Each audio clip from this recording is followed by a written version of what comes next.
Hong Kong. 1 week ago. The air was thick with humidity. Oppressive. Typical for this time of year. It was monsoon season and stepping outside was like stepping into a steam room. Within half a block the man was sweating. By the intersection, his clothes were sticking to his body. The Glock tucked behind his right hip was slick with perspiration. Guns, money, and a bunch of high-tech gear. Just like something out of a movie. Except it wasn't. This was real. Turning right, he headed into the large open-air market.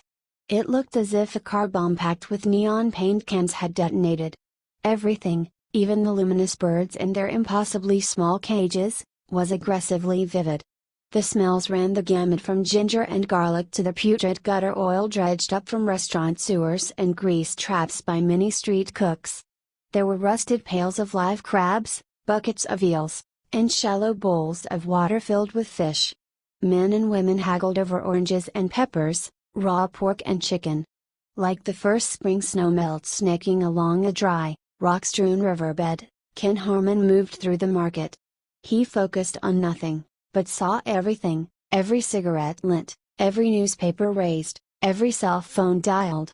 The sounds of the neighborhood poured into his ears as a cacophony and were identified, analyzed, sorted, and stored. The movements of his body, the functioning of his senses, were all conducted with calm, professional economy. The Central Intelligence Agency hadn't sent him to Hong Kong to panic. In fact, it had sent him to Hong Kong precisely because he didn't panic. There was enough of that back in Washington already, and along with it, the repatriated body of David Cahill. Cahill had been an agency knock based in Shanghai. An Ivy League blue blood type, who knew all the right people and went to all the right parties. He saw things in black and white. Gray areas were for professional liars, like diplomats and men who lacked the testicular fortitude to call evil by its name when they saw it. For Cahill, there was a lot of evil in the world, especially in China. That was why he had learned to speak the language and requested his posting there.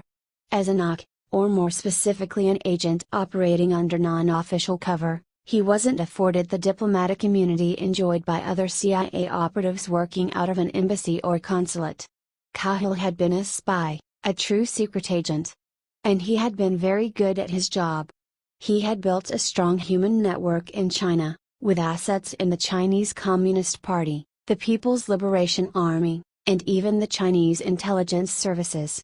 Via his contacts, Cahill had been onto something with serious national security implications for the United States.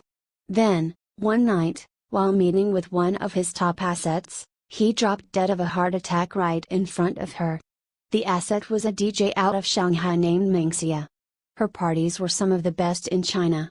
Celebrities, drugs, beautiful women, they had everything. And it was those parties that had propelled her into the circles of China's rich and powerful. She was not without her share of troubles, though, and that had made her ripe for recruitment by Cahill. But when he died, Mengxia dropped off the face of the earth. The CIA couldn't find her anywhere. They wanted answers and they had turned over every stone looking for her. Then, 2 weeks later, she had reappeared. It was via an emergency communications channel Cahill had established for her, a message board in an obscure forum monitored by Langley. But since her disappearance, speculation at the CIA had gone into overdrive. Did the Chinese have her? Had Cahill been burned? Had the woman been involved in his death? Was this a trap? She allegedly had information about a crippling attack being planned against the United States, but nobody knew if they could trust her. The agency was desperate for information. And so it had called Ken Harmon. Harmon wasn't a polished Ivy Leaguer like Cahill. He was tall, built like a brick shithouse, and he didn't attend fancy parties. He usually drank alone in the decrepit back alley bars of some of the worst hellholes in the world.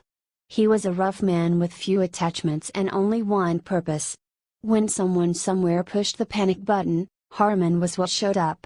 He had decided to meet the asset in Hong Kong.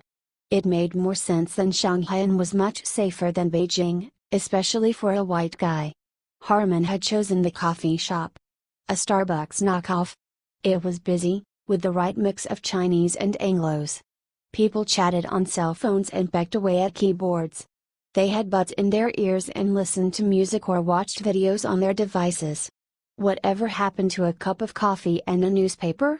Hell, he thought, whatever happened to newspapers? There was a front door and a back door, which meant 2 ways out, 3 if you counted kicking out the window in the woman's bathroom leading to a narrow ventilation shaft. The men's bathroom was a death box. There was no escape if you got trapped back there. Harmon didn't plan on getting trapped. A net of human surveillance had been thrown over the neighborhood. He'd picked out a couple of them. Men who were too fit and too clean cut. They were agency muscle, ex-special operations types. They were excellent with a gun and terrific to have on your team if things went sideways, but they were too visible and Harmon had requested no babysitters. His request, though, had been ignored. He had also asked that they buy the woman a plane ticket so he could conduct the meeting in a nice, anonymous airline lounge out at Hong Kong International. It was a controlled environment. Much harder to bring weapons in. Easier to spot trouble before it happened. Tradecraft 101. That request had also been ignored. Langley felt the airport was too controlled and therefore too easy for the Chinese to tilt in their favor. The CIA wanted a public location with multiple evacuation routes. They had cars, safe houses, changes of clothes, medical equipment, fake passports, and even a high-speed boat on standby. They had thought of every contingency and had built plans for each.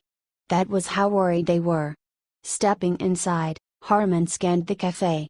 The air conditioning felt like being hooked up to a bottle of pure, crisp oxygen. He grabbed a paper napkin and starting at the top of his shaved head, wiped all the way down the back of his thick neck. He ordered a Coke in a can, no ice. He had learned the hard way about ice in foreign countries.